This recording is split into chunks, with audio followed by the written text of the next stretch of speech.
From comic book pages to cinema screens, there are certainly no shortage of ways to take in the adventures of your favorite superheroes. But today, it's all about their small screen animated exploits. That's right, go on, pour yourself that big old bowl of sugary cereal and get ready to enjoy these superhero cartoons in all their glory. And to kickstart things, well, here's some of the best offerings from the 1990s. Hit that line. Welcome to Watch Mojo, and today we're counting down our picks for the top 10 90s superhero cartoons. Looks like your memory needs a little help. For this list, we'll be looking at the most popular and impactful animated shows in the genre that were released or aired on TV right before the turn of the century. We won't be counting anime because they definitely deserve a list of their own. What's your favorite 90s superhero cartoon? Are there any we missed? Number 10. Freakazoid. In a time where action cartoons on the market tended to take themselves fairly seriously, Freakazoid broke the mold with its excellent slapstick comedy and surreal humor. Oh, just stop. What? This is stupid. You're calling my sidekick stupid?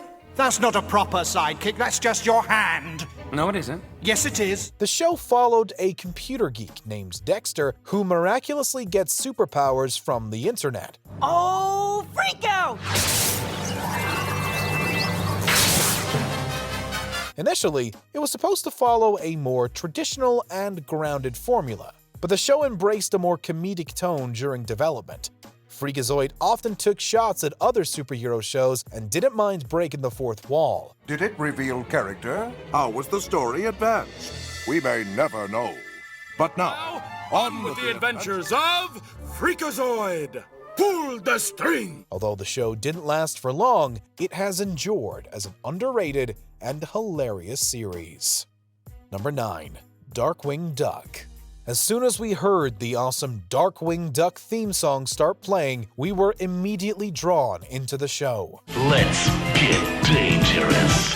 Darkwing Duck! We ended up staying for the great cast and fun setup. This series focused on the fame-hungry Darkwing Duck fighting crime and a colorful rogues gallery.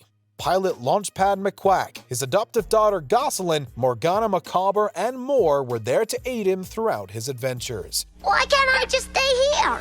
We make a great team!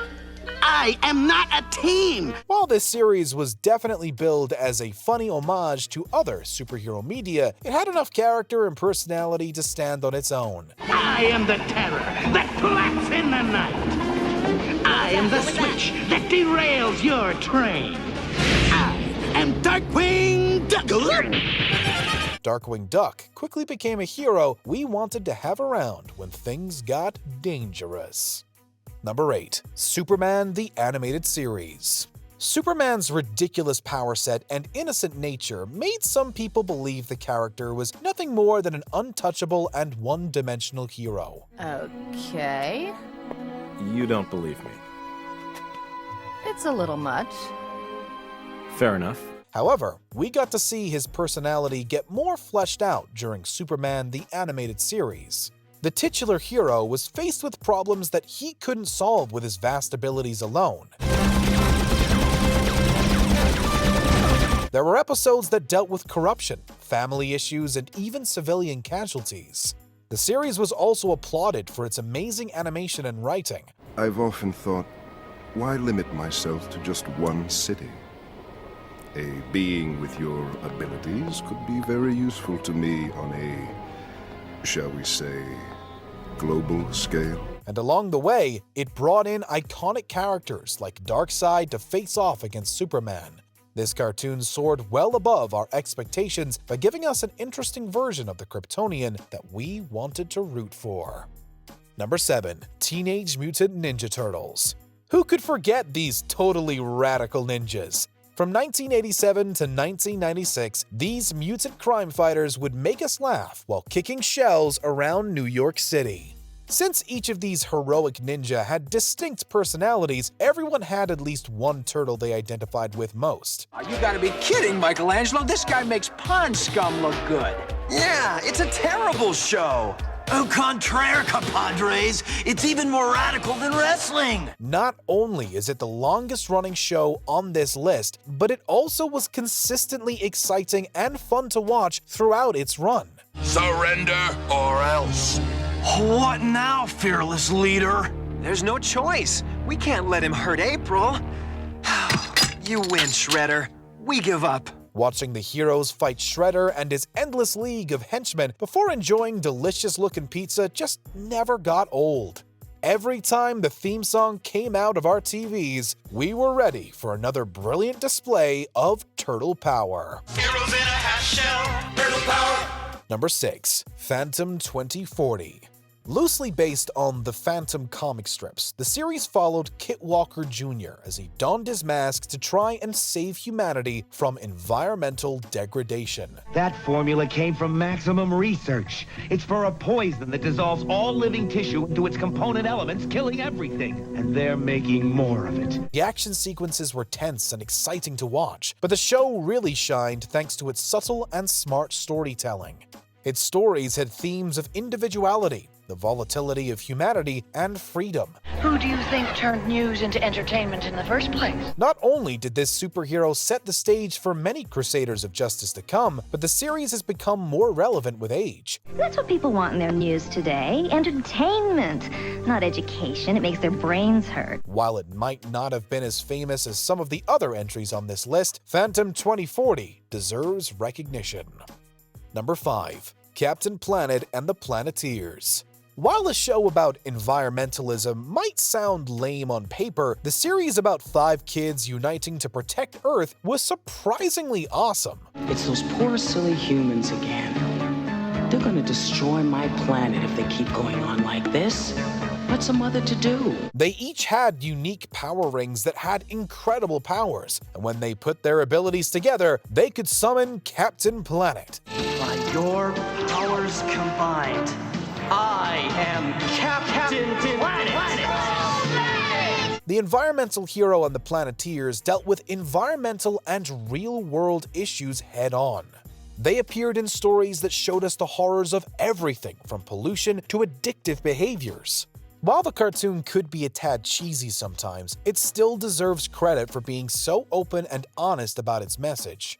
Some rewards are greater than money.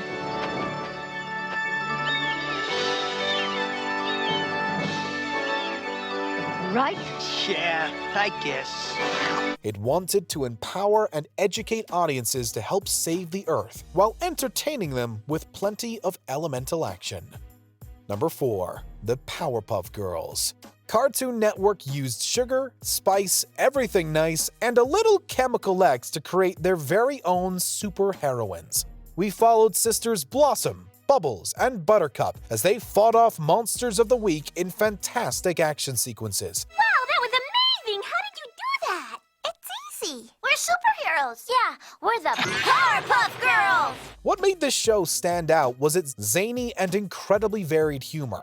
While some episodes made fun of traditional kaiju flicks, others could be packed with adult jokes that soared right over the heads of some viewers. He made us in his laboratory by accident. Well, what can I say?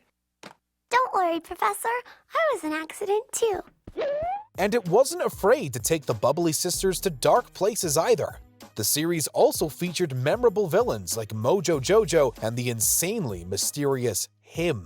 Allow me to introduce myself, after which I will no longer be a stranger. I am Mojo Jojo Overcoat, and I have something that you want. By focusing on heroines, crafting interesting characters, and adding unpredictable jokes, this series became a must-see. Number 3. Spider-Man.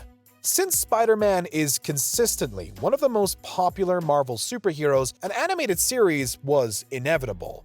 We follow Peter Parker as he balances a life swinging around New York City and his civilian identity. For once in my life, I'm worth something and I can't collect.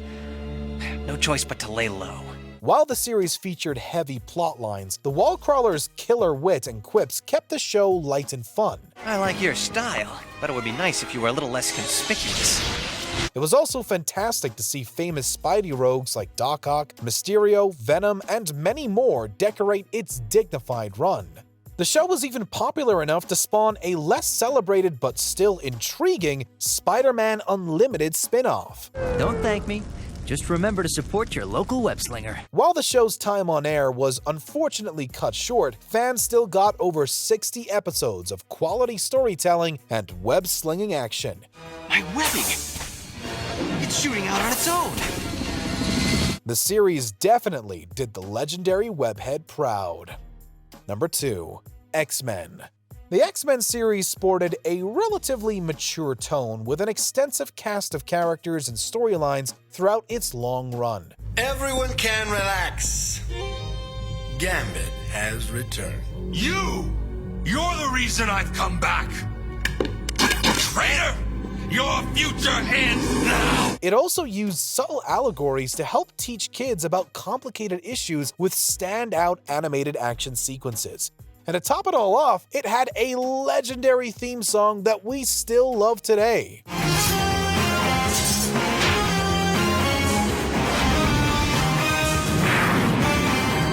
The show did an exceptional job at making each one of its heroes and villains stand out. And although it already had a huge cast, it even crossed over with the likes of Spider-Man for even more fun. Watch your mouth, pal. Being a mutant's a gift. Well, what if this gift turns me into some kind of 8-legged monster? Even decades later, this animated series stands as one of the best and most definitive portrayals of the X-Men on television. Before we unveil our top pick, here are a few honorable mentions. Fantastic Four. Marvel's first superhero family brought powerful villains to Saturday mornings. It's a trap! I'm the trapster, Poetic. Silver Surfer. This Chrome Defender dealt with complex subject matter. Master, I am ready to serve. Then go, my Silver Surfer. The spaceways beckon. The Max. The violence, visuals, and themes were definitely aimed at older audiences. Hey, Max, it's getting harder and harder to buy you out of here. I heard you almost bit off Baker's finger this time. I didn't do it. Number 1. Batman, the animated series. This influential and classic series followed The Dark Knight as he pursued his never-ending quest to keep Gotham safe. Welcome, Batman. Oh, a gas mask. Perhaps you are as resourceful as they say. The show put as much work into developing Batman and his allies as they did into creating sympathetic and truly terrifying villains. While the film noir tone of the show could have flopped with audiences, its serious nature was praised by viewers. What's the matter, Scarecrow? Can't handle your own medicine? This series also featured iconic vocal performances like Kevin Conroy's Batman and Mark Hamill's perfect Joker. Oh, that's a joke, right? Batman finally told a joke. The successful cartoon also paved the way for great shows like The New Batman Adventures and Batman Beyond. Batman! Watching The Dark Knight's small screen adventures is just as captivating now as it was then. Batman the Animated Series still sets the golden standard for what superhero shows should be like. Superhero cartoons often get dismissed as being just for kids. But as our next list shows, things can actually get pretty dark. You left me buried. Welcome to Watch Mojo, and today we're counting down our picks for the top 10 darkest moments in superhero cartoons. Oh, my mind playing tricks on me again. You're going back to prison.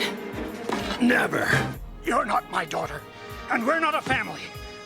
We're actors, remember? For this list, we'll be looking at the most shocking, grim moments in animation featuring our favorite superheroes and crime fighters. Beware, there are spoilers ahead. What moments in superhero cartoons traumatized you? Any we missed? Number 10. Dark Future. Teenage Mutant Ninja Turtles. TMNT tends to lean towards darker stories from time to time, but never did it get as dark as the death of the Turtles. After Donatello is sent to a dystopian future, he learns that in his absence, his mentor Splinter died, the team split up, and Michelangelo became a whole lot edgier. So, it's really you. You came back. Shredder has become the totalitarian ruler of Earth, so Don must break into his compound to travel back in time and prevent this timeline from happening. The Turtles team up, but slowly die off one by one. Donnie! Donnie! Mikey! No! The saddest moment is when Raphael, who had become estranged from Leonardo, crawls over to spend his last moments beside his dead brother. Leo! Leo!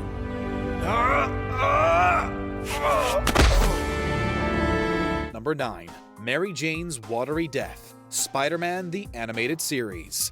This animated series wasn't shy to explore body horror, having previously seen Spider-Man turn into a horrifying man-spider.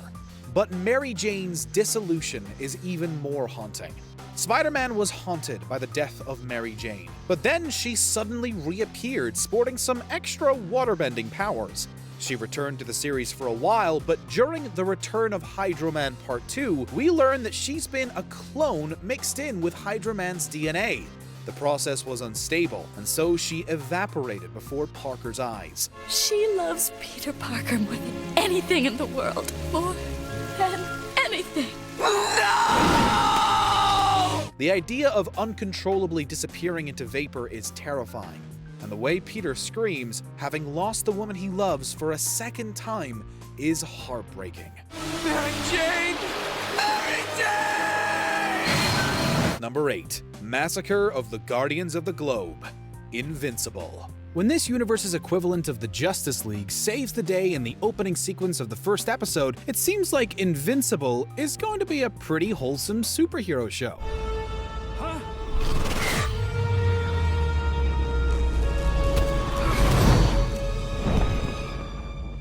Then, at the end of the episode, Omni-Man crushes Red Rush with his bare hands.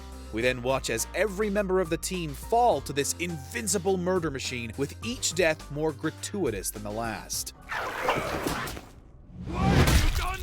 The Image universe is no stranger to dark and gruesome moments, but this scene is not just amazingly gory, but also completely harrowing. Why? Why? Number 7. Apocalyptic Hometown. Powerpuff Girls.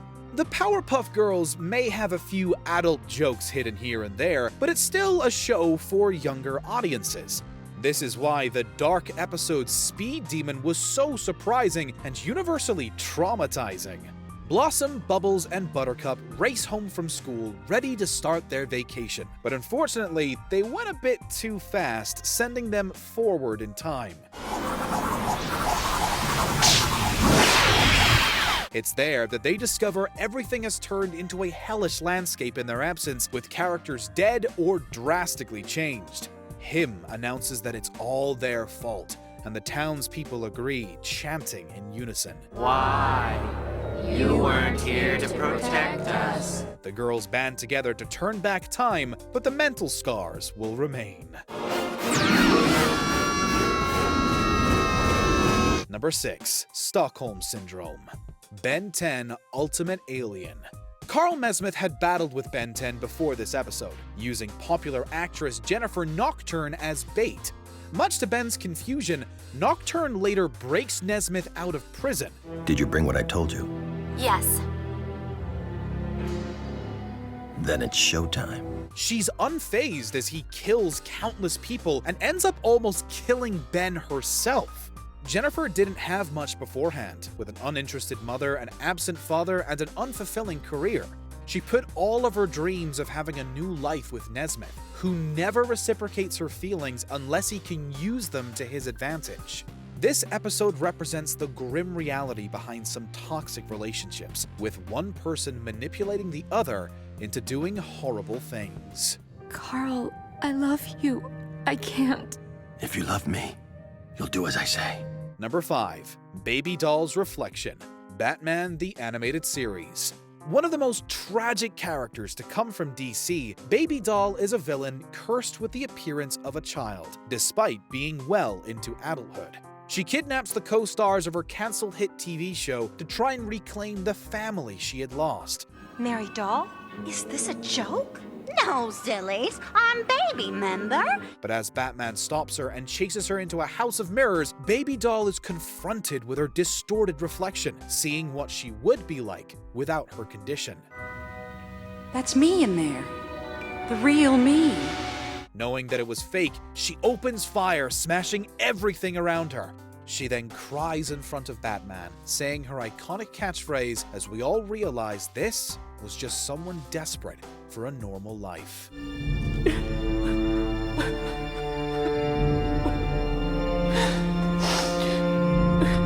I didn't mean to. Number 4. Angel Attempts Patricide, Wolverine and the X-Men. One of the worst parts about being a mutant is being shunned by regular society. Warren, aka Angel, has it worse as his father looks to cure him of the mutant gene. This has to stop. I've grown really tired of this conversation. Despite trying to communicate with his father, he's ultimately kidnapped, sedated, and gets his wings surgically removed. No! What have you done? Once Sinister gives him a new pair of metal wings, he goes on a rampage trying to kill his father. No, this isn't you! It is now! The darkest thing about this isn't just his father's role, it's Angel's own screams of anguish. Get out of my way! Now! Warren, please. This isn't like you. Number 3. Batman confronts Joe Chill, Batman the Brave and the Bold. What started the Dark Knight on his crusade to rid Gotham of crime was the death of his parents at the hands of Joe Chill. Confronting Chill, Bruce starts beating him to a pulp, revealing his identity as Bruce Wayne. I am Bruce Wayne. No. He ends up letting Joe live, but Joe runs to the other major villains and reveals his connection to Batman. Joker, Penguin, Poison Ivy, and many other villains turn on Chill, knowing he was the cause of their worst nightmare. You're saying we owe Batman's existence to you? That's a killer! As the building they're in collapses, Joe is crushed and dies as the ace detective watches. This Batman cartoon certainly wasn't child-friendly in this episode. I guess you got me, after all. Number 2. Superman and Death Row, Superman the Animated Series. In general, Superman is a fairly wholesome hero, and so are his cartoons, but the episode The Late Mr. Kent journeyed into dark territory. It starts with Clark looking into a man on death row who is framed. As he gets close to the answers, his car blows up with him in it. No human would survive that blast, so he continues looking into the case as Superman and learns that Detective Bowman is the culprit. Once everything is in place, he arrests the crooked cop who's sent to death row. We then have a front row seat watching Bowman's last moments, right before he's gassed, as he realizes that Superman is Clark Kent. He's Superman. Before we unveil our top pick, here are a few honorable mentions. Robin's invisible enemy, Teen Titans. Battling a threat only he can see, Robin turns against his friends. What are you trying to say? Robin, are you sure you really saw Slade? Saw him? I fought him! You think I did this to myself? Darkseid kills Dan Turpin, Superman the Animated Series. On the retreat, Darkseid kills Dan out of spite. But remember, victory has its price.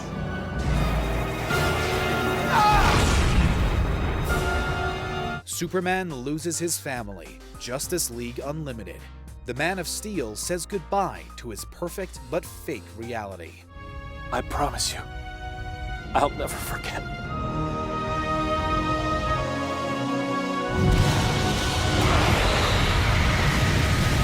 Richie gets shot, Static Shock. The superhero show tackles gun violence.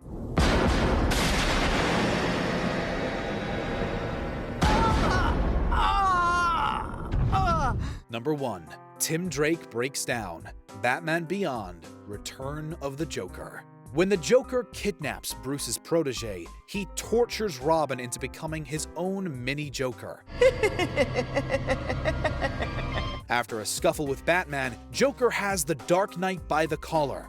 He gives his new mini-self a gun and demands he kill his former family.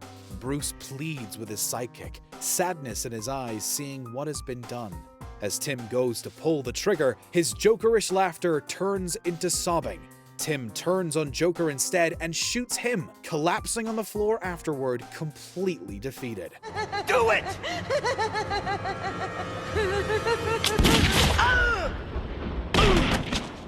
This scene tears you apart every single time you watch it. Batman couldn't save Robin, and both he and the audience are forever scarred for it.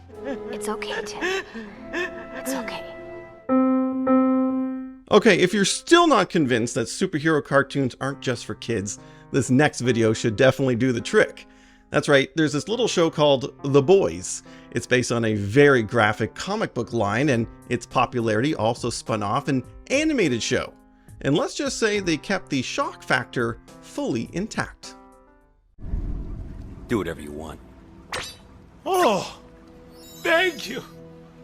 I wasn't talking to you.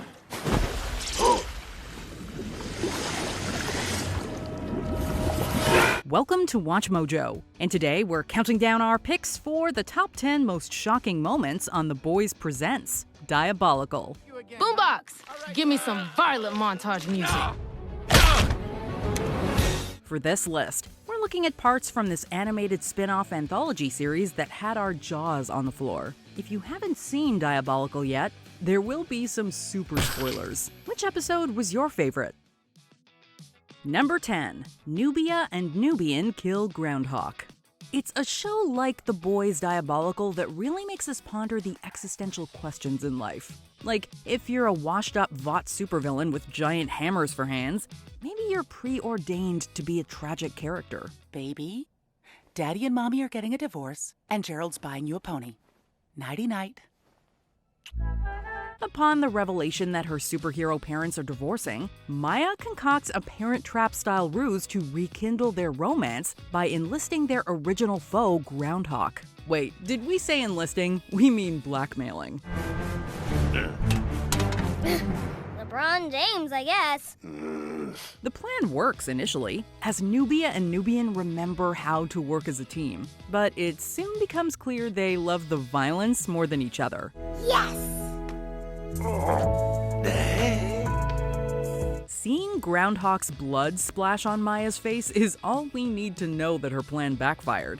And before long, she's resolved to unparent trap them. Honey, are those our divorce papers? It'll be better for all of us. Number 9. Boyd's head explodes. This one takes all the nuances of dating in today's social media landscape and applies them to the superhero world.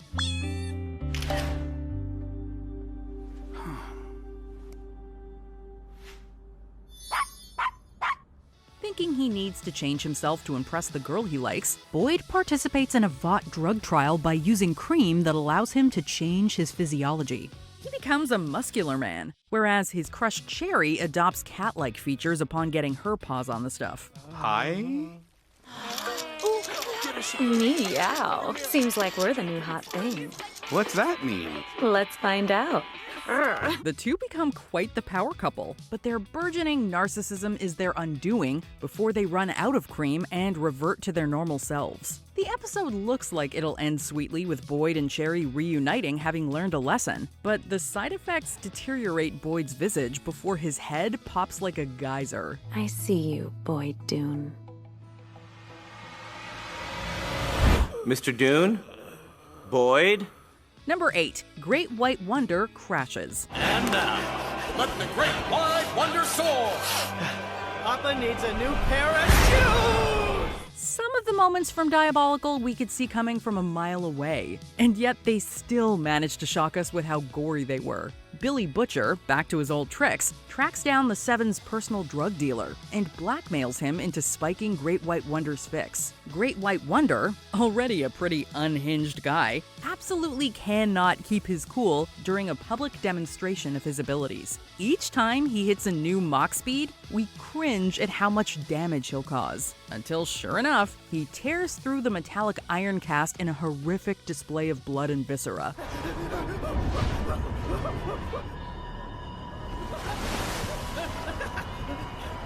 The funniest moment, however, comes when the other members of the Seven so easily spin the narrative to fool the crowd. Hidden in the light of the sun! Crow War satellite! I see it! I see the ship! Where? There! Look right in the sun! What? Number 7. Sun Hee's Powers Manifest. Written by Andy Samberg, John and Sun Hee is surprisingly the least comedic of the episodes. Though that's not to say it's without its left turns. What are you doing there, Johnny? Okay, very funny, man. With his wife Sun Hee dying of cancer, John desperately tries to save her. He infiltrates Vought and administers her a stolen serum, but instead of powering up Sun Hee, the serum makes a literal monster out of the cancer.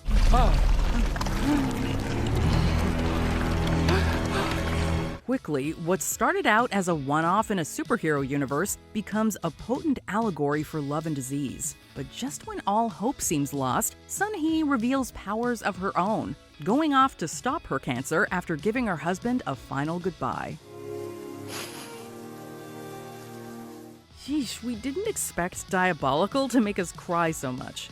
Number 6. Zoo Madness.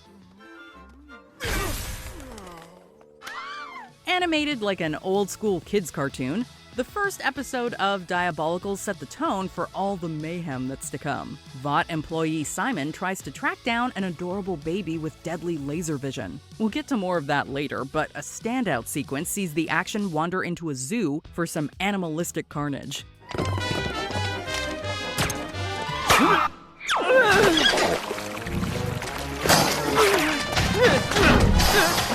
First, we watch in horror as Simon's horse escapes an alligator pit, only to immediately meet its doom in a piranha tank. Then, when Laser Baby finds herself in the gorilla enclosure, one of the hairy beasts makes pulp out of some Vought agents.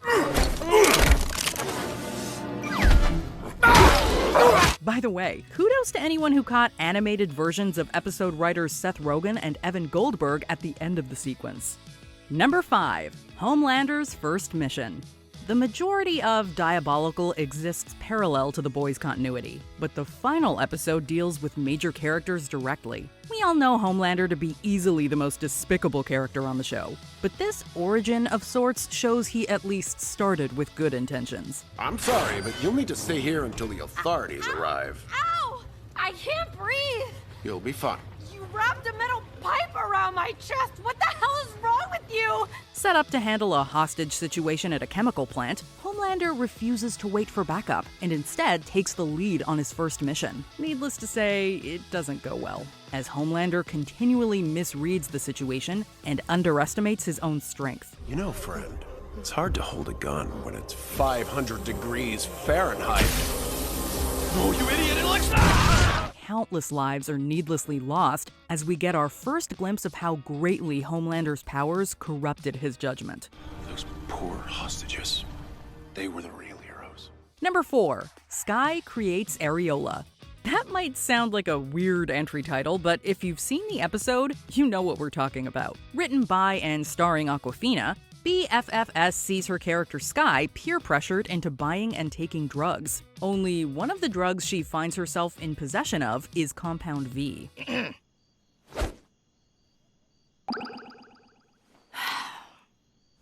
Oh man, I really hope that wasn't meth. You might be thinking to yourself, what cool superpower is Sky gonna get?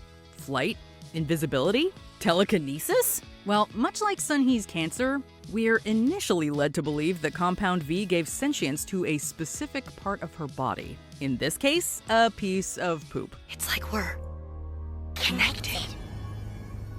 Oh, and in case you're still wondering about the entry title, the poop gives herself a very unique name. My mom's name was Georgia, and I always love that name. It makes me think of her when I hear it. Wow. But would it be okay if I name myself Areola instead of Georgia? Because I feel like Georgia, I just think it sounds like shit. Yeah, it's a wild episode. Number 3, pissed off soups kill their parents. Exhibit A, Mo slow. Probably pisses pants before he ever reaches the bathroom. Then there's Boombox. He's got a speaker for a face, but all he can play is Only Wanna Be With You by Hootie and the Blowfish. With an episode title like an animated short where pissed off soups kill their parents, it doesn't leave much to the imagination as to what's gonna unfold. However, leave it to Rick and Morty creator Justin Roiland to write an endlessly shocking episode. That's right. My name is Papers. I wasn't introduced in the beginning, but because they think maybe I'm not that important, but I can locate any papers anywhere, and I'm pretty good. After some abandoned superpowered youths learn of their parents' involvement with Vought, they resolve to use their supposedly lame powers to commit parricide in the weirdest ways. What? I thought we got rid of you! Set to Only Wanna Be With You by Hootie and the Blowfish, the montage features some crazy kills. From a giant sentient tongue constricting people to a guy teabagging his dad to death. But our favorite might be Mo Slow strangling his dad in, well, slow-mo. Now you're banging me. Oh, boy. Well, this is really painful. Oi, how much longer you reckon it's gonna take? Why did I ask you? Number 2, Laser Baby decimates people. We told you we'd be coming back to this one. While the episode starts out sweet with the genuinely loving Simon trying to save failed experiment Laser Baby from being terminated by Vought, things take a turn for the grisly when Laser Baby's sneezing causes her to accidentally eviscerate bad guys. The bloodiness wrapped up in such an adorable package almost makes the proceedings resemble an episode of Happy Tree Friends, and we are totally here for it.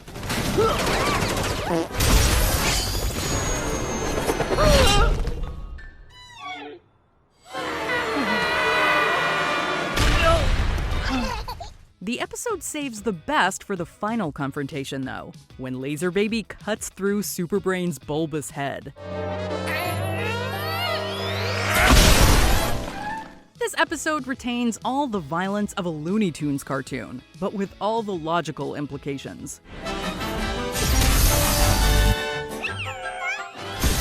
Number 1, Sky discovers her power.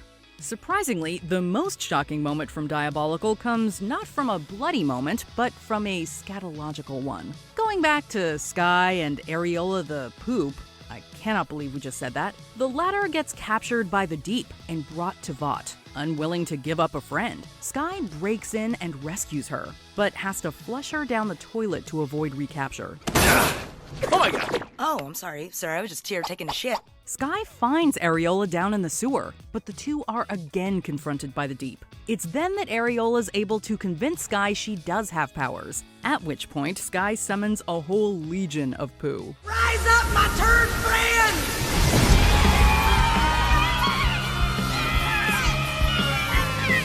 Just when we think the show can't get any weirder, the beautifully batty mind of Awkwafina finds a way. Right on time to get beat. Oh, we'll see about that.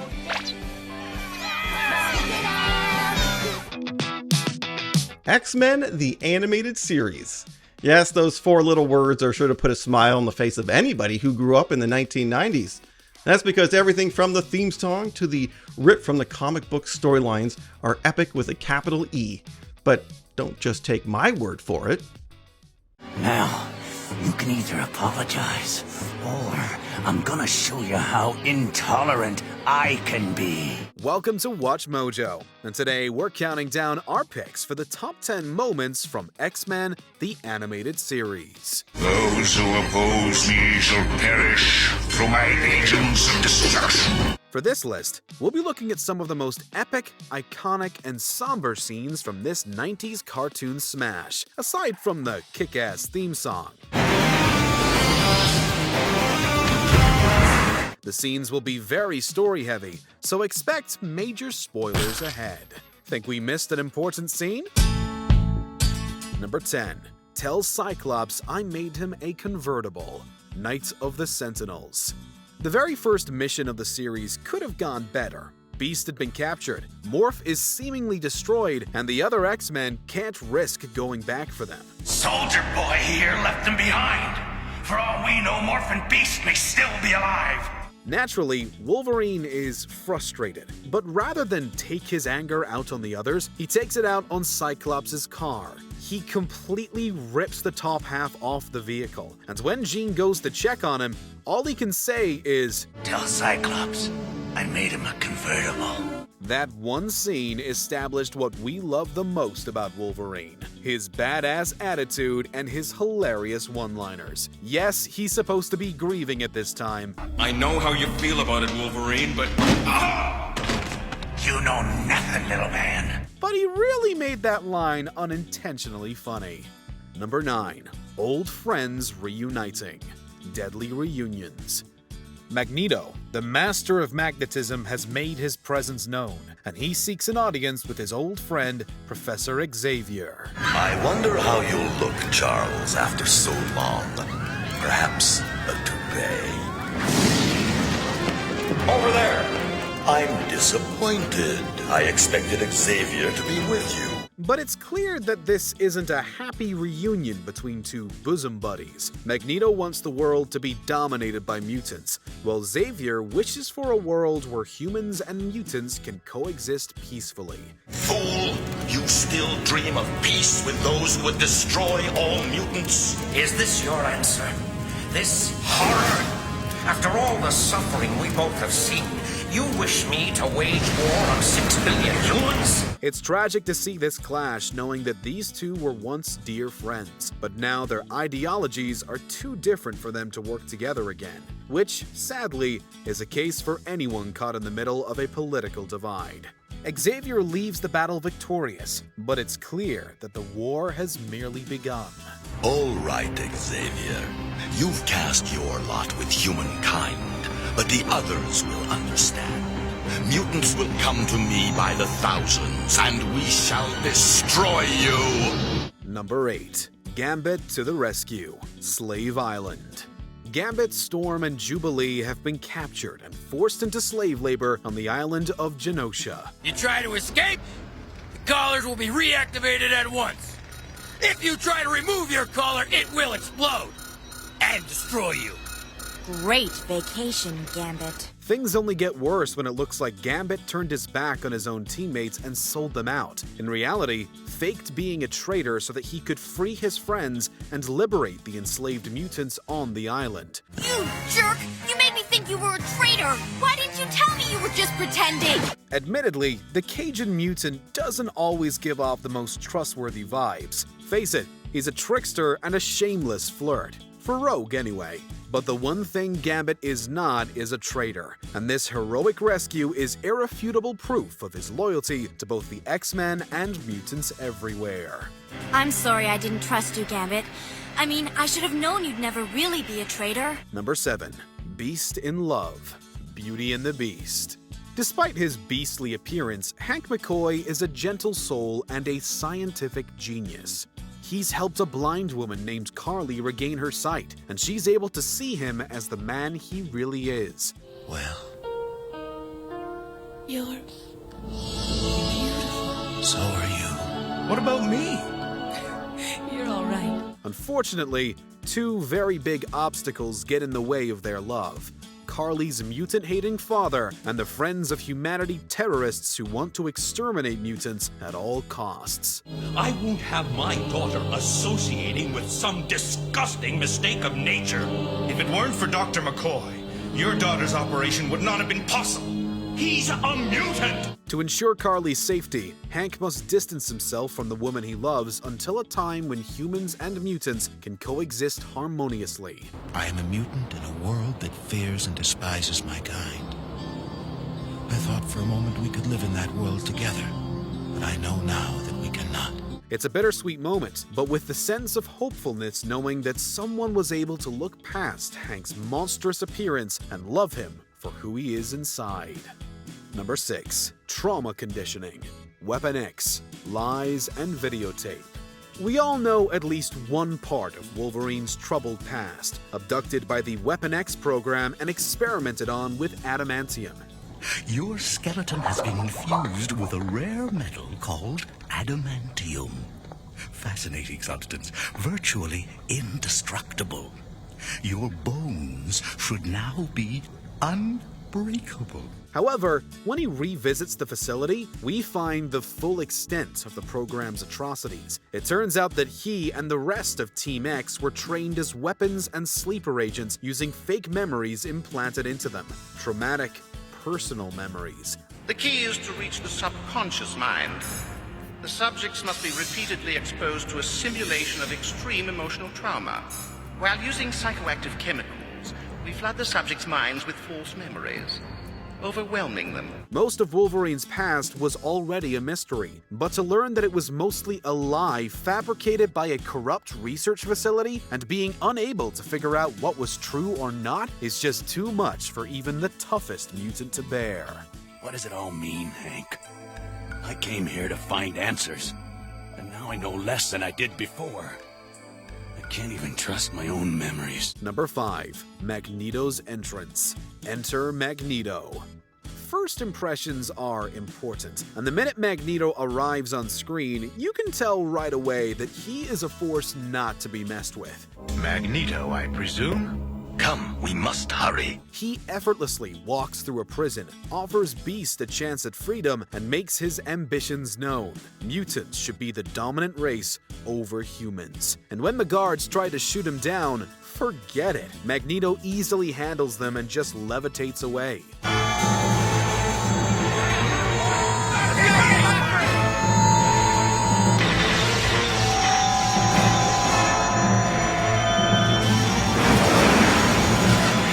In one quick scene, we've established more than half of what makes Magneto one of the X-Men's greatest enemies: his commanding, intimidating personality, his effortless control of his powers, and his clear hatred for all humans. Unsurprising, given his troubled past. The humans must be crushed, and I have the power to do it. Number 4.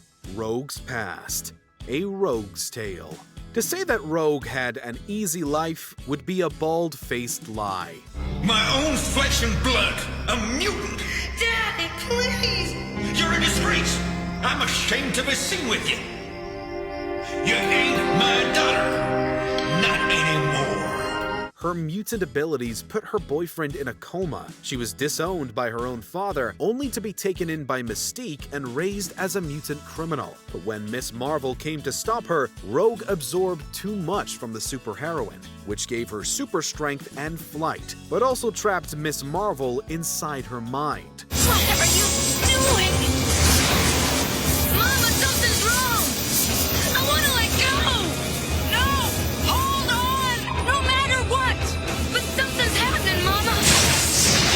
I'm scared! For years, the Southern Belle mutant was haunted by the day she stole another heroine's life, even if it was an accident. Thankfully, the guilt calms down once Rogue visits the comatose Miss Marvel and unknowingly causes a miracle to occur.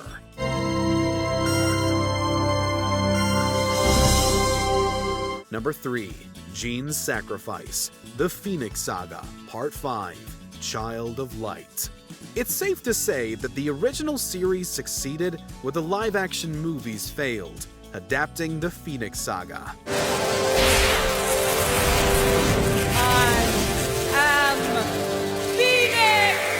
Jean Grey is possessed by the all-powerful Phoenix Force and is entrusted with a new mission: to protect the Macron crystal. Unfortunately, the only way to truly protect the crystal is to fly it into the sun, meaning that Jean would have to sacrifice herself. The crystal shall be buried forever. Jean knew the risks of becoming an X-Man, but it didn't matter to her because the needs of the many mattered more than just one life, no matter how much losing her will hurt.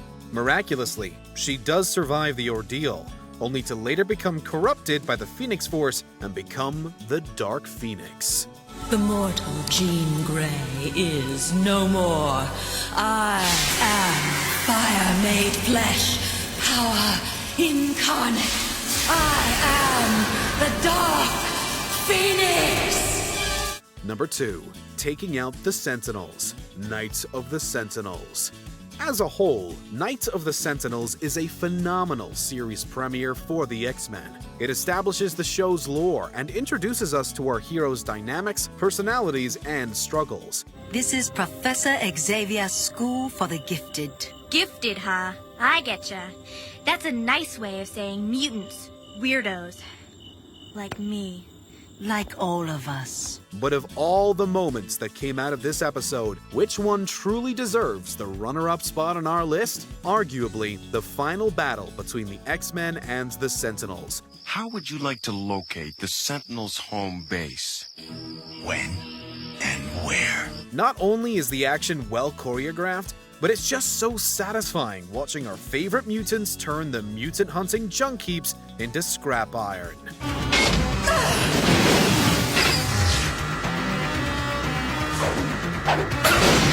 This small display of heroism made it clear for the rest of the series. If you threaten mutant kind or dare to cross the X-Men, you may not live to regret it.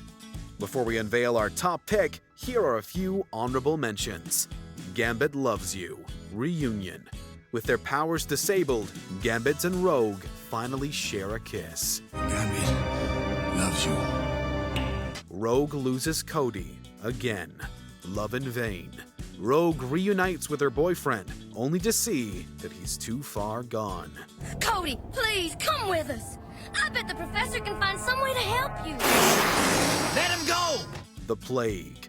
Time Fugitives. Proof that X-Men was definitely ahead of its time. Bishop is correct. The virus was genetically engineered. It doesn't appear to be lethal now, but it is dangerously unstable. Senator Kelly's speech. The final decision. Senator Kelly finally shows his support towards mutants. We must not forget that mutants are human beings. We must be careful that in controlling mutants who abuse their powers, we do not oppress those who would use their powers for the good of all humanity. Number 1. Goodbye, my X-Men. Graduation. Professor Xavier is on borrowed time, and no medical treatment on Earth can save him. We are only human, for lack of a better expression. Is simply beyond the help of medical science. But of course, beyond our medical science. How serious is it? Serious enough for Magneto to put aside his mutant invasion plan just for a chance to rescue his only friend. My greatest enemy, and perhaps my only friend. But I have waited all my life for this moment! Wouldn't he do it for you? Thankfully, there is one way to save Xavier, but it would mean he would have to leave the planet and possibly never come back. The series ends with the X-Men and Magneto bidding goodbye to the man who touched all their hearts one way or another. Can he ever come back? Perhaps not in body, my children, but my spirit shall remain among you, where it was always meant to be. With his departure, the original series comes to a close, and we bid farewell to the action-packed, emotional, and surprisingly mature kids show that made us fall in love with the X-Men. With Marvel and DC in direct competition, it's always fascinating when an actor crosses the line and takes on roles for both companies. But just who's played both sides in the world of animation? Let's find out. The big screen heroes may get all the glory, but these voice actors prove that small screen characters can be just as engrossing. Welcome to Watch Mojo, and today we're counting down our picks for the top 10 actors who had roles in both Marvel and DC animated shows. Hello, sister. You called, I came. Now show me what I want. For this list, we're looking at actors who have appeared in animated television shows based on Marvel and DC properties. What are you gonna do about it? First thing I'm going to do is go cover my tracks so no one else can figure out. You know. It's been taken care of. Number 10. Phil LaMarr. You are not helping your cause here, son. Stand down. He may have started out as a Mad TV cast member, but Phil LaMarr soon realized his true calling was voiceover work, and he's appeared as some of Marvel and DC's most powerful characters. For Marvel, he's voiced the disastrous Nuke in Avengers Assemble and the mysterious Cloak in Ultimate Spider-Man. Hey! I got your back. Starting to think Fury was wrong about Cloak. This dude's amazing! Both of these characters show the vastly different performances Lamar is able to turn in. DC is where he's truly shined, though, as the celebrated Green Lantern, Jon Stewart. Right. I took you lightly. I won't make that mistake again. On both Justice League and Justice League Unlimited, Lamar's layered performances gave fans reason to argue why this Lantern was better than the original. Next time, Green Lantern, I'll do you proper. Quiet down in there. Number 9. Neil Patrick Harris. Your resistance to my charm now ends when I belt these power chords. Though he may be more well known for TV roles like Barney Stinson and Doogie Howser, Neil Patrick Harris has proven he's an excellent voice actor.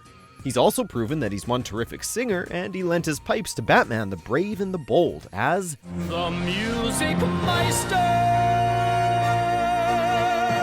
This devious villain tried to take over the world by controlling others through song, and was a perfectly lighthearted baddie for Harris to play. His work with Marvel, on the other hand, saw him voice one of their most popular heroes. Hello, Peter Parker. His sardonic tone fit wonderfully with Spider-Man's quips. How'd you track me? You have a thing for 30mm carbine tracers. Highly illegal and sold right here. Oh, I forgot. You're not a paying customer, are you? So much so that he got to reprise the role in the game Spider-Man Shattered Dimensions. Number 8. Grey Griffin, aka Grey Delisle. I'm your #1 favorite hero. You've written fan fiction about me. She's made a career out of voicing awesome female characters, and the same can be said of her work in the world of superheroes. Avengers Assemble gave her the opportunity to show how vital a member Captain Marvel is, with the character's immense power going hand in hand with Griffin's confident delivery. You want to bring it? Then bring it! She's also been given the chance to play things a bit more lightheartedly with DC. Let's make this quick, boys. It's dinner time and I'm starving. Batman the Brave and the Bold saw Griffin take on the role of Black Canary, and she's portrayed the Amazon warrior Wonder Woman in DC Superhero Girls. Oh, Zeus isn't here. He's probably with Dionysus. This guy's your brother? Half-brother. It's a long story. Each character Griffin brings to life comes with the poise and self-assuredness one would expect of a hero. So, how about that dinner? Your treat. Number 7. Will Friedle. Does that make me a prince? The official title is Star-Lord. What a coincidence! My mom used to call me Star... That's not a coincidence at all, is it? Chris Pratt may be film's definitive Star-Lord, but this Boy Meets World alum brings all the sardonic wit and devil-may-care attitude fans have come to love about the character, just in a more kid-friendly environment. Oh, hey! It's the True Believer lady! I believe you should put on your pants so we can get out of here. He's voiced the character across several shows, from Guardians of the Galaxy to Avengers Assemble. Friedle is no stranger to DC either. He brought childlike wonder to Blue Beetle, a massive superhero fan who became one in Batman the Brave and the Bold. Thanks. Great to be back. Who are these people and how do they know me? Though he's also shown he can explore darker waters in his role as Terry McGinnis in Batman Beyond. Doesn't take a detective to figure that one out. Number 6. Troy Baker. I believe you know my brother, Loki. Greetings, Avengers. Good to see you again. Although renowned for his roles in superhero video games and animated movies, this voice actor merits inclusion in this list based on his TV work alone. On the Marvel side, he's a mainstay on Avengers Assemble and Guardians of the Galaxy as both the voices of Hawkeye and Loki. Yeah, because this situation's not insane enough already. On the DC side, he's an instrumental part of both the Young Justice and Justice League action casts. Dr. Jace had a name for the powers in my bloodline. She called it the Geo-Force. Huh. Geo-Force. He even got to do his iconic Joker voice for the Batman Unlimited series, giving viewers a small taste of the role for which he's so well known in feature films and video games.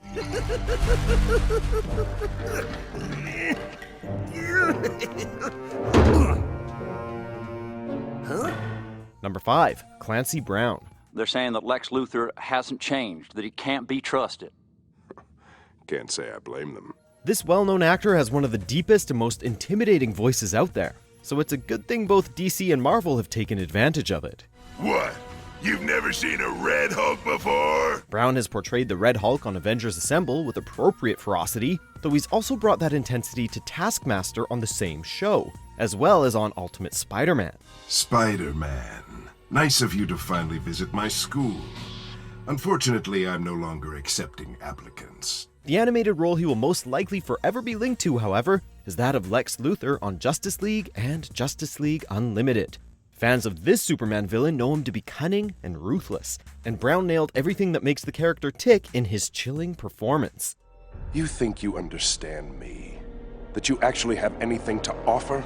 Number 4. Kevin Michael Richardson. Hundreds before you have fallen by my axe. Which of you will be next to accept such an honor? Though not quite as big of a name as others on this list, Kevin Michael Richardson has brought so many fantastic heroes and villains to life on the small screen. Behold Trigon, master of the dark, destroyer of dimensions, enslaver of civilizations. Enough with the resume, Dad. And there's no doubt you've heard his voice somewhere.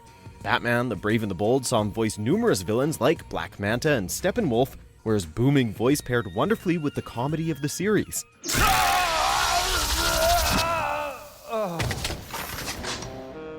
I wanted to do that within 5 minutes of knowing him.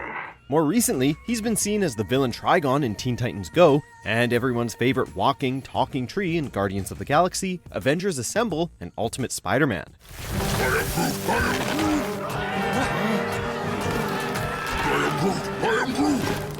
It's okay, he's with us! Just like Vin Diesel, Richardson has proved it possible to convey a multitude of emotions with 3 simple words. Number 3. J.K. Simmons. Spider-Man is a masked menace! It isn't often that an actor brings a character to life in live action so well that they're asked to reprise it in an animated format.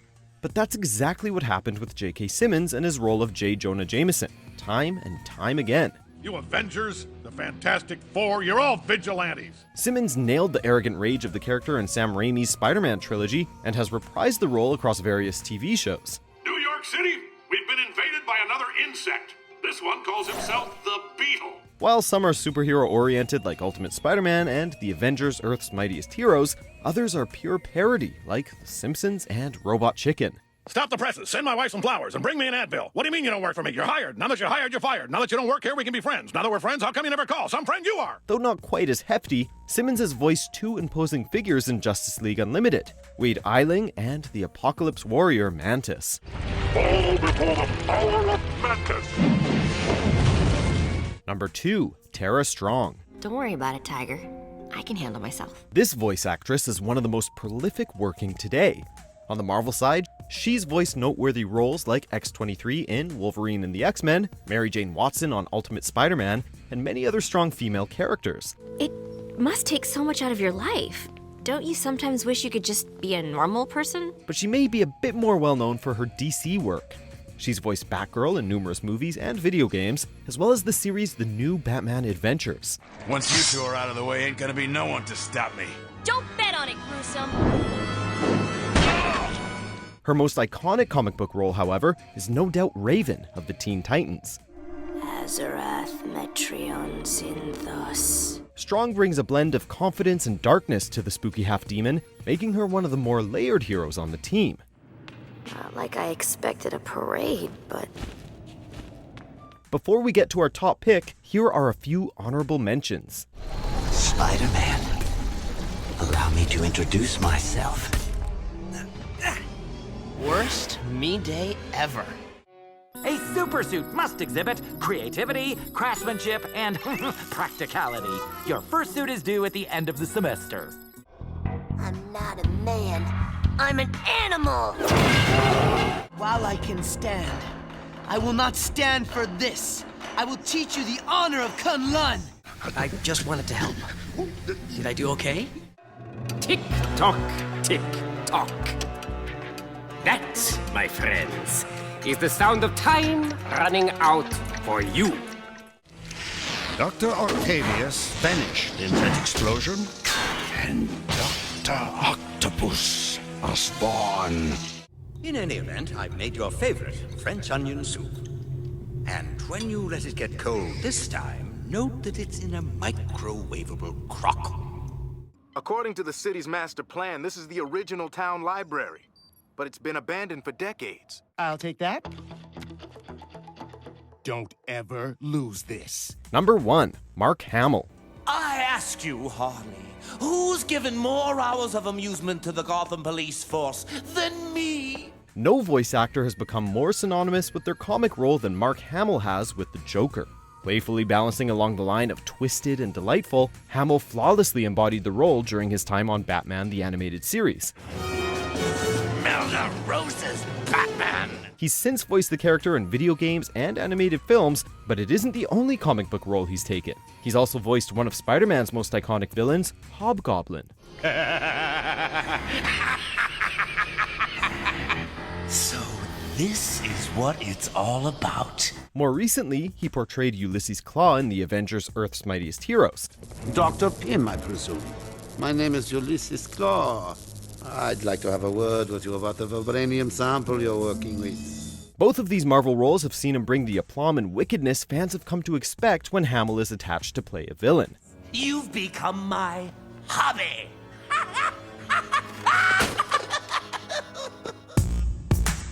The folks at Marvel seemingly broke all the rules with their What If comic book line. It was a series of stories that imagined alternative origins and tales for their beloved crop of characters. And when that What If formula was leveraged for a recent animated series, things got pretty interesting, not to mention dark. No, Bruce. But he can't die. He can't die.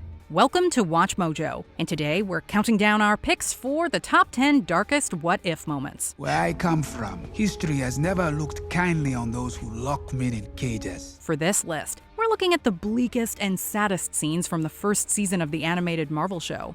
Since we will be discussing important plot points, a spoiler warning is in effect. What do you think is the darkest scene on What If so far? Number 10. Loki invades Earth. We have the same enemy here. The person who killed your brother also killed 2 of my people. Good people. We should be working together. We are not allies. After Thor is unjustly slain on Earth, Loki arrives to punish the villain responsible. He agrees to team up with Nick Fury to bring Hank Pym to justice for going after the God of Thunder. After a fun final battle, Loki decides to turn on his new ally. He brings Asgardian soldiers and technology to Earth and declares himself as the de facto ruler. It's the unspoken truth of humanity that you crave subjugation. The bright lure of freedom hoggles you, diminishes your life's joy. And to make matters worse, nearly all the Avengers that were around in the original timeline had already fallen. Fortunately, Fury knew at least 2 captains who would be willing to rebel against Loki's tyranny. The might of those heroes and a newly arrived Black Widow will hopefully be enough to save this oppressed world. You and your replacement Avengers fought valiantly, but now I think it's time you told me all your secrets. Number 9. Killmonger slays Rhodey and T'Challa. The devious Killmonger supported Tony's decision to send Rhodey to a black market vibranium deal. We send Rhodey. There, he's U.S. Air Force, and he's the company's military liaison. We're all above board. I think that's a great idea. At the same time, the villain ensured the Wakandans knew Americans were trying to purchase their most precious resource under the table. Killmonger's complex plan ensured that Black Panther and Rhodey ended up in the same place. The villain took advantage of that fact by slaying both of them while they were distracted. Let me take the vibranium back where it belongs. Sorry, cuz. That ain't gonna fly.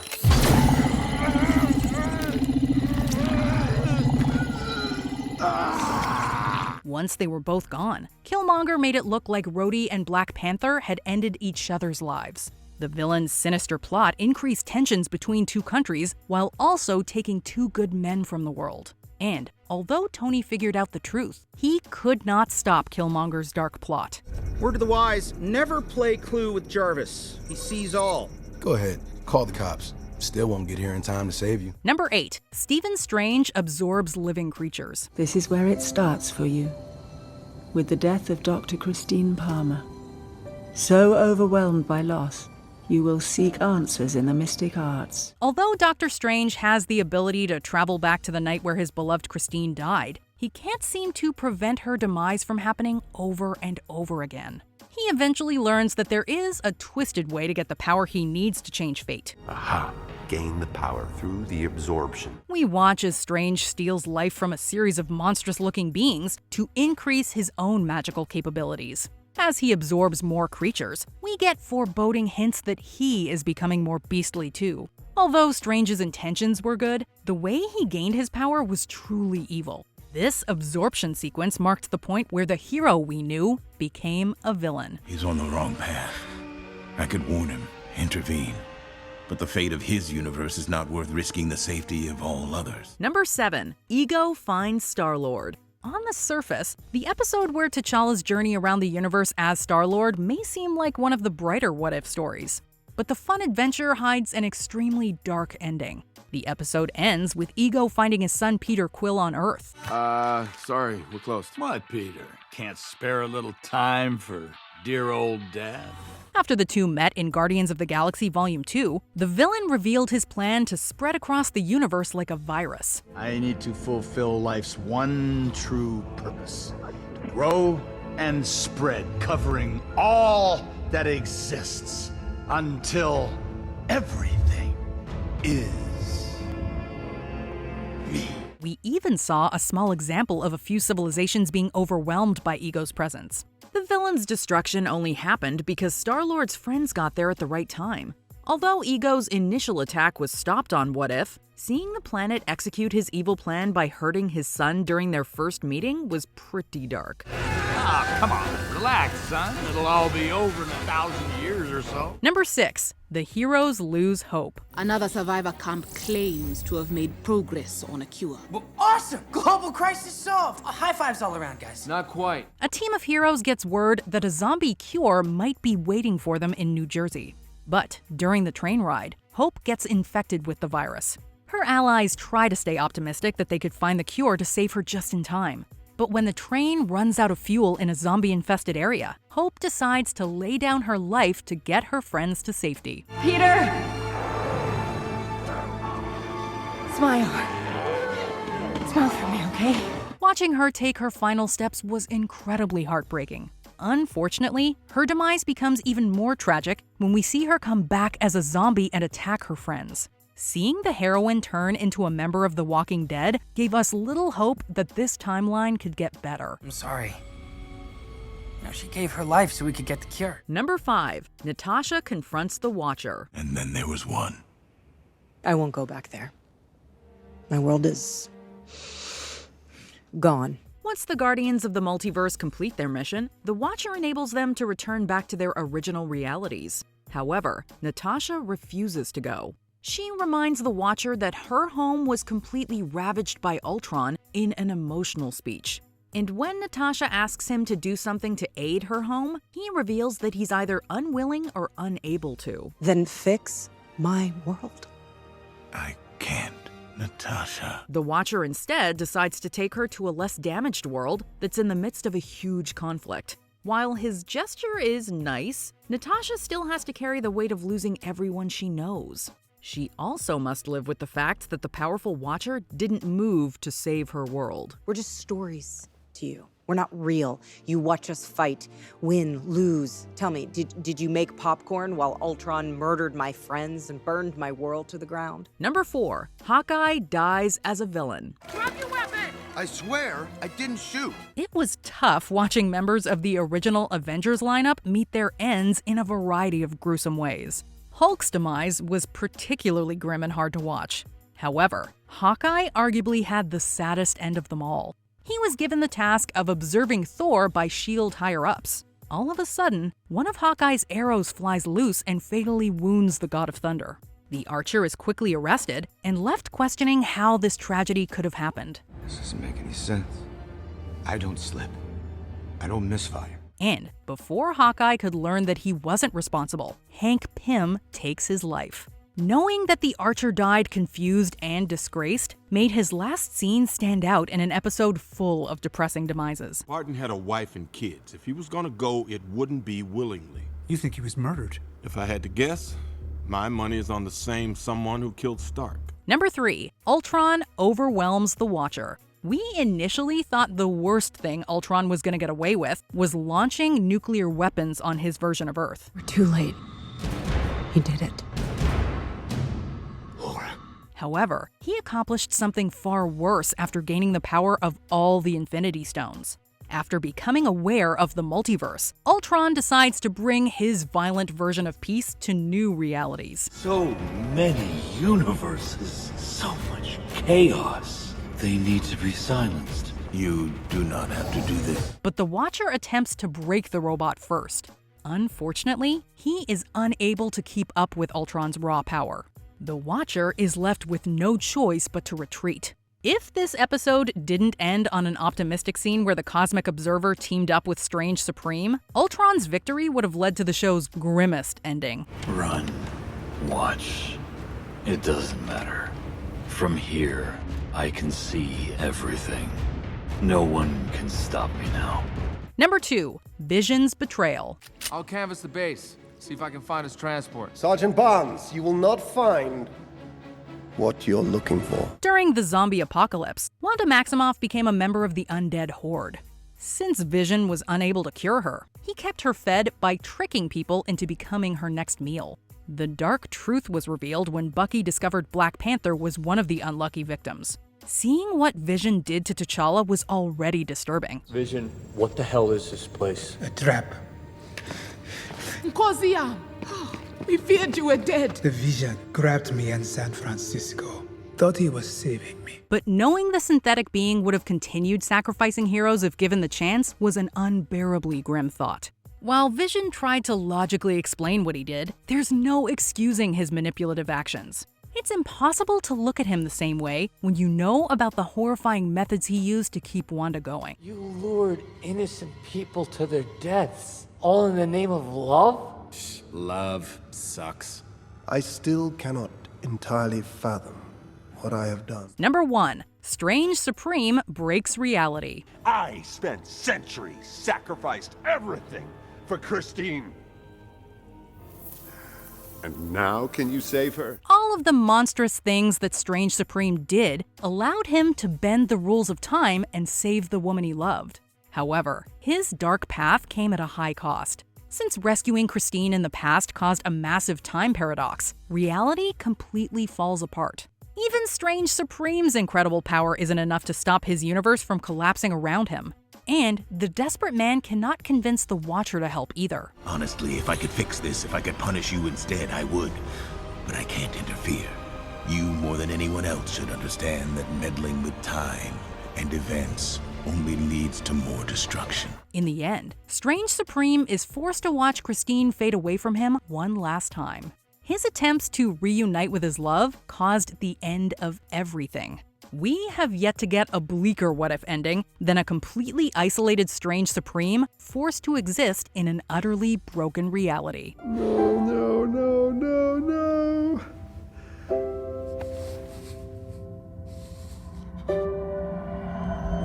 I'm sorry. It wouldn't be a proper look at superhero cartoons if we didn't highlight the best battles. So feast your eyeballs on these knockdown, drag-out superhero fights. Meaning every piece of meat on the light is a coward. Welcome to Watch Mojo, and today we're counting down our picks for the top 20 epic fight scenes in animated superhero shows. Oh yeah? You in what army?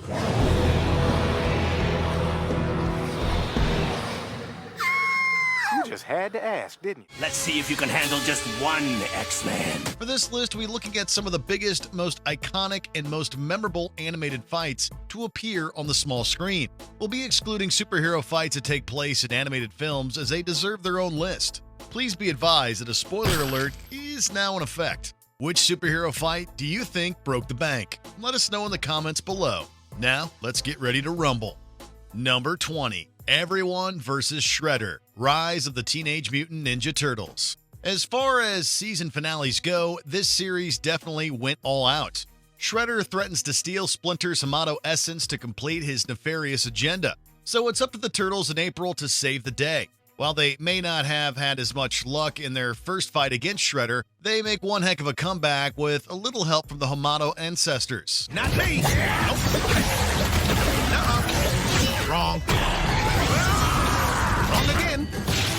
Surprise! With their abilities boosted to strong new heights, the Turtles and their allies take turtle power to a whole new level. The amazingly well-animated fight scene leads up to a final clash between two giant ultimate forms that will leave you shell-shocked.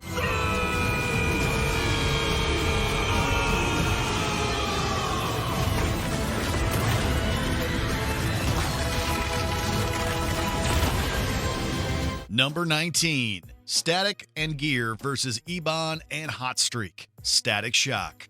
The tenacious villains are always the most troublesome. After Dakota's Bang Babies start losing their powers, meta-criminals Ebon and Hotstreak acquire a vial of quantum vapor to restore their powers. While they accomplish their goal, the gas works a little too well, and the overexposure fuses them together into a two-headed monster ripped straight out of a nightmare. Man! It's Ebon and Hotstreak. They must have sucked up so much gas they fused together. Whoa. Even when their powers are restored, Static and Gear have trouble dealing with the fearsome Ebon Streak. With the combined power of fire and darkness, Ebon Streak easily brushes off the heroes' strongest attacks and even tries to suck them into a black hole. In the end, Static resorts to extreme measures to put an end to his arch nemesis Rampage. At least for the time being.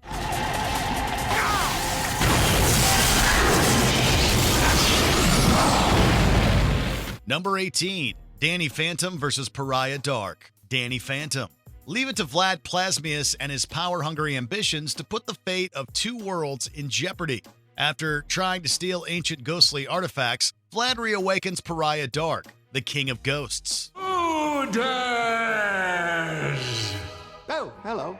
Plasmius, Vlad Plasmius. The being is so powerful and terrifying that his very presence forces all ghosts into the ghost zone to run for their afterlives. In a last-ditch effort to stop the Ghost King, Danny convinces the other ghosts to fight back against Pariah's forces. When he finally confronts Pariah, Danny evens the playing field using a high-tech battlesuit.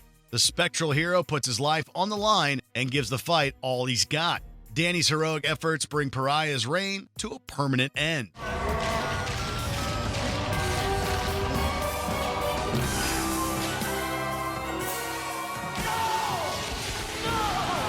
Number 17, Everyone versus Apocalypse and his Horsemen, X-Men Evolution. It doesn't matter whether you're human or mutant. No one is safe from Apocalypse. After being sealed away for millennia, the villain resumes a plan to evolve humanity into mutants. I have embraced it and merged with its technology so that I may lead the evolution of the human race. Apocalypse controls Professor X, Storm, Mystique, and Magneto, and transforms them into his four horsemen to accomplish this goal. Outgunned and with the fate of humanity in their hands, the X-Men ally with S.H.I.E.L.D., the Brotherhood, the Acolytes, and New Mutants to attack Apocalypse and his servants. It was hard enough to coordinate an attack on 4 different parts of the globe, but doing so while fighting powerful mutants that Apocalypse has enhanced makes things all the more intense. Thank goodness Rogue had a secret weapon. You've used us for the last time.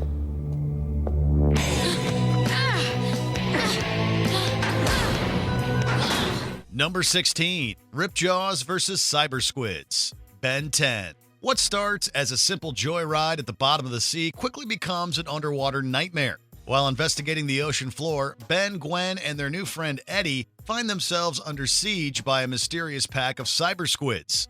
Ben quickly transforms into Ripjaws, who excels in underwater combat.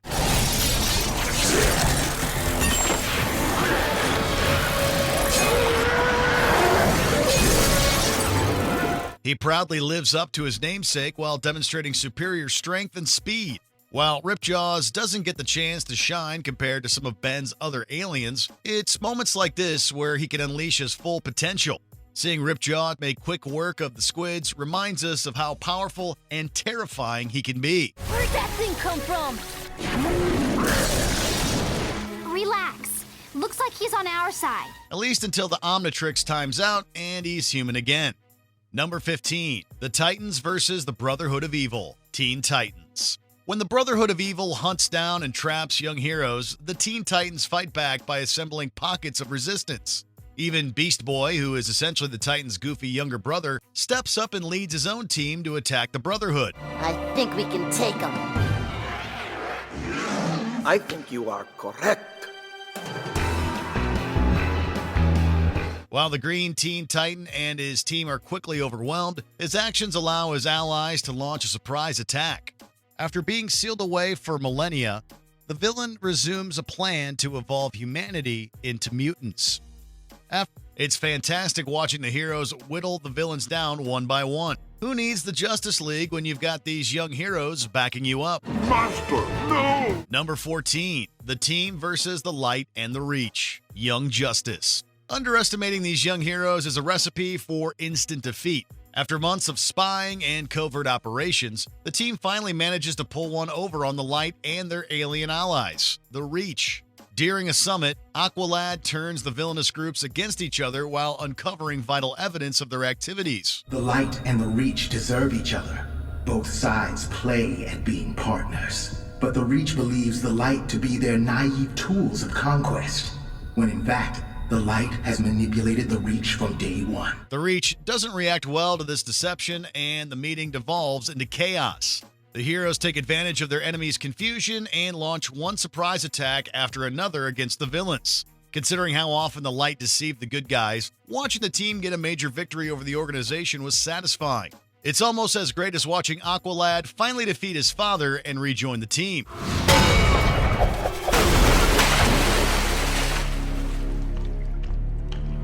I believe that was fairly ruthless, Father. Number 13, the Symbiote versus the Sinister Six, the Spectacular Spider-Man. Considered one of Marvel's best animated series, The Spectacular Spider-Man is well known for exploring mature themes, its amazing animation, and a ton of impressive fights. We still love watching the clash between Spider-Man and Venom. You ensnared another human being? Someone better suited to our gifts. And to our mission, destroying you for rejecting us. Another equally impressive fight is the Webhead's battle against the Sinister Six, or more accurately, between the Sinister Six and the Symbiote. After taking control of Spider-Man's body, the Symbiote takes it on a joyride to subdue the Sinister Six. The Symbiote is initially overwhelmed by the villain's superior numbers. However, it quickly adapts and easily keeps up with the Six while picking them off one by one. The suit emerges victorious in the end. Luckily, it's stopped by police before it takes things too far. Spider-Man, stop! It's over! Number 12, Batman and Robin versus Gotham's Rogues Gallery, the Batman. Watching Batman take down each member of his Rogues Gallery is awesome enough, but seeing him take down all at once is pure epicness. After foiling the plans of Vigilante Rumor to wipe out all of Gotham's criminals, Batman faces yet another challenge. All the villains are accidentally released, and they're eager to get some payback. Mind if we cut in, Batsy?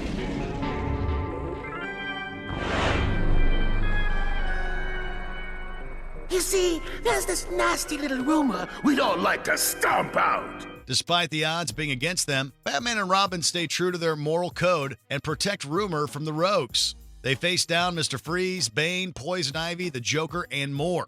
Batman and Robin keep their cool as they lay the smackdown on these iconic villains. Not bad for a heroic duo without superpowers. Number 11, Iron Man versus Doctor Doom. Iron Man Armored Adventures. There's a reason why Doctor Doom is one of the smartest and most powerful villains in the Marvel Universe. Even though Iron Man's armor is highly advanced, Doom's armor is on a whole other level. Inspired by the design and power of the Moccasin rings, Doom's armor can simulate magic and alter the laws of physics.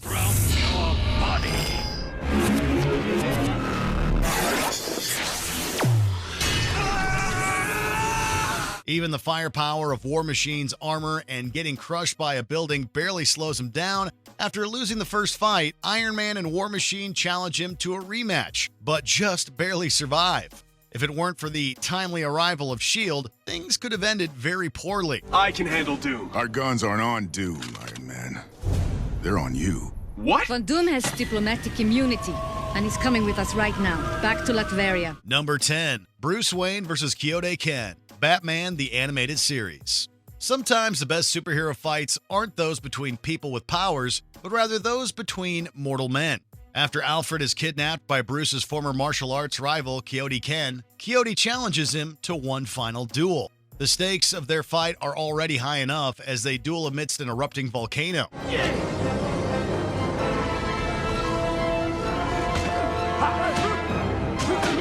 But to make things worse, Bruce is forced to keep his distance or he could perish from Quixote's death touch. Fortunately, Batman plans ahead and outsmarts his rival. In the end, despite all the trouble Quixote caused, Bruce still attempts to save him.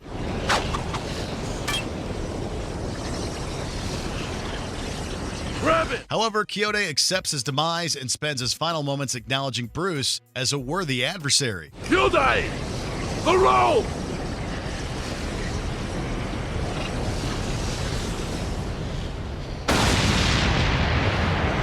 Number 9. The Turtles vs. Tengu's Shredder. Teenage Mutant Ninja Turtles. Regular Shredder may be scary, but the original is downright terrifying. As a practitioner of the dark arts, Demon Shredder can summon monsters. He can also destroy entire armies and reshape the world into his own chaotic image. Because he is one of the strongest foes the Turtles have ever faced, they're forced to ally with nearly every friend and foe they have in order to stand against him. The evil that transformed this city is spreading over the world. The entire world. Whether we like it or not, we're all in this together. Through great pain, sacrifice, and help from a former mentor, the Turtles exceed their limits to fight Demon Shredder on equal footing. And by equal footing, we mean they all turn into dragons and rampage across New York kaiju style. This epic final battle made it easy to see why TMNT fans consider this the series' best season.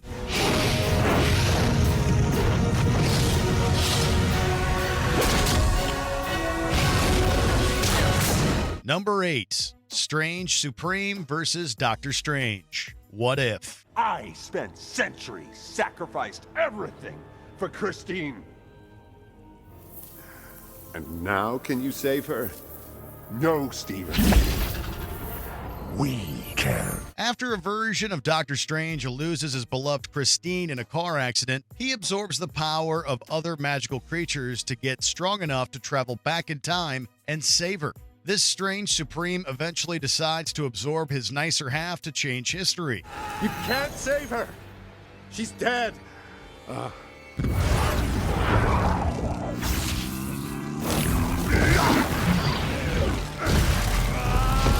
His sinister decision sparks an intense and emotional battle between two sorcerers. Each of their spells is beautifully animated, fluid, and distinct. The fight also features both wondrous mystical imagery and visceral hand-to-hand combat. And having their two sentient capes fight each other was a fantastic touch. Although the shocking outcome of their clash is a downer, this magical battle was a definite highlight of the episode. You can't do this.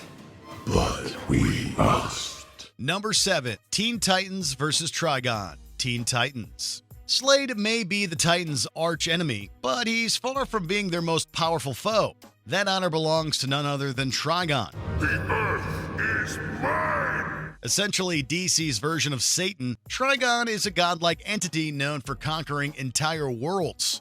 After he uses his daughter Raven to arrive on Earth, the Titans attempt to stop him, but their attempts end in failure without Raven. Not even a farewell blessing from my daughter can help you. Be gone. Even when they do find her, Trigon does whatever it takes to ensure his daughter doesn't rise against him. But despite the fact that the odds are stacked against the Titans, they refuse to give up and even work with their nemesis Slade. Their determination inspires Raven to overcome her fear of her father and unlock her true potential. She satisfyingly sends him to Kingdom Come. Azarath Metreon Xanthos!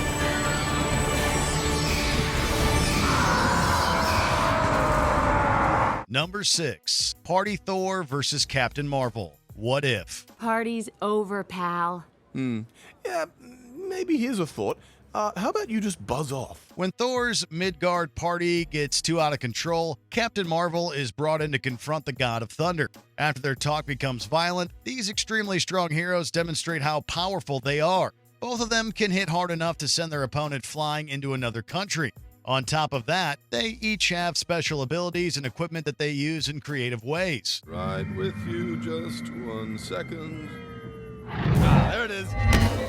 Woo! Let's do this! The animation perfectly captures the speed and strength of these incredible warriors. While we're still not sure who would win if Captain Marvel and Thor used the full extent of their powers against each other, this fight was still a satisfying showdown between heroes. You know what you need? A stiff drink and 2 weeks in Hawaii. A timeout. Number 5. Ben Tennyson and Rex Salazar versus the Alpha Nanite. 7th century. The Alpha Nanite is yet another example of that fun trend where sentient machines turn against their creators. I am your Alpha.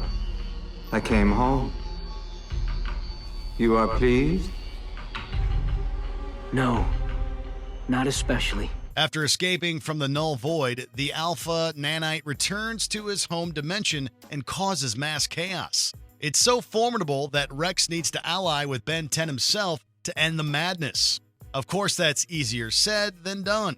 After Alpha absorbs billions of nanites and the power of Ben's Ultimatrix, he becomes larger and can transform into mutant versions of Ben's aliens. Alpha also absorbs a major source of Rex's abilities too. Just as all hope seems lost, both heroes combine their powers to defeat Alpha and send him back to the Null Void. Wow. That's just... wow. Number 4. The Guardians of the Multiverse versus Ultron. What if? I can destroy galaxies with a thought. Why won't you die? Ultron's fight against the Watcher was one of the most unexpected and awesome fights in the series. But the robots starred in a better clash in the Season 1 finale. After Ultron threatens to wreck the multiverse, fighters from different realities assemble to break the bot. Although the machine's incredibly powerful, the warriors stay in the fight thanks to Strange Supreme's magic. All the Guardians show off unique attacks before teaming up to relentlessly hit the robot in a breathtaking sequence that doesn't cut away. And just when you think the bout is over, Ultron starts an entirely new phase of the fight. Featuring epic action, several twists, and an unforgettable conclusion, this battle is a must-see for any Marvel fan. Are you alright? I'm good. I'm good. Mm-hmm. Okay, that was... could someone explain, please? Number 3. The Battle Beyond Good and Evil. X-Men The Animated Series. From time travel, a wedding, and even a team-up between Apocalypse and some of the baddest mutants around, the Beyond Good and Evil story arc is filled to the brim with action-packed moments. Then shall I begin anew, recreating the universe in my own image. A perfect universe where I shall rule unchallenged. But the most intense battle happens after the X-Men discover Apocalypse's plan to destroy all of time and recreate the universe using the power of kidnapped psychics. Cable, the X-Men, and even Magneto challenge Apocalypse and his horsemen to one final showdown. The stakes couldn't be higher in this all-or-nothing battle. One man, small and alone, remains, defending the universe. If only he knew. Two small men, Sinister. It's no wonder so many people consider this to be the true end of the series. You will simply cease to exist. The end of time for you.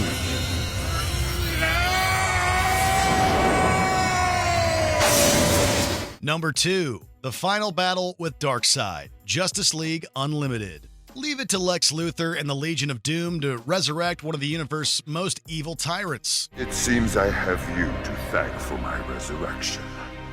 Though your world will suffer slowly, I grant you a quick death. Armed with powerful abilities and a new lease on life, Darkseid vows revenge against Superman and the Earth. The League has no choice but to join forces with Luthor and his Legion to stop the Apocalypse ruler from wrecking the planet. As the League and Legion deal with Darkseid's army, Batman, Superman, and Lex fight Darkseid. Superman holds nothing back and unleashes his full power in an awe-inspiring display to try to end the clash. Nice on the stealth thing, lady.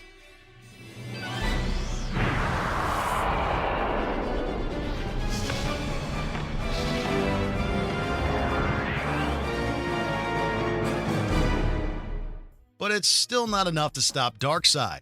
In the end, Lex ends up saving the day by giving Darkseid what he desires most, the anti-life equation. Their first.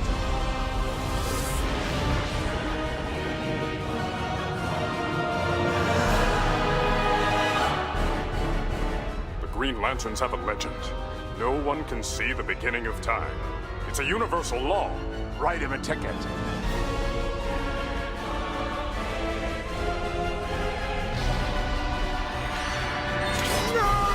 Number 1. Invincible and the Guardians versus Battle Beast and supervillain team, Invincible. This fight was so brutal that it broke Invincible. Who's next? The powerful heroes try to help criminal enforcer Titan take down Machine Head.